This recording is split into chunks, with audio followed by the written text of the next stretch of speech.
This is how Binny started out. But his body needed an upgrade. He needed a place for his PWM drivers and his Raspberry Pi 5.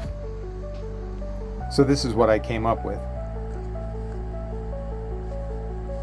Plenty of room inside and plenty of strength. He was designed and built to train a cognitive model that a friend of mine has been building. A model that will grow and learn like a human infant does. I can't wait to see how Binny grows and interacts with the physical world.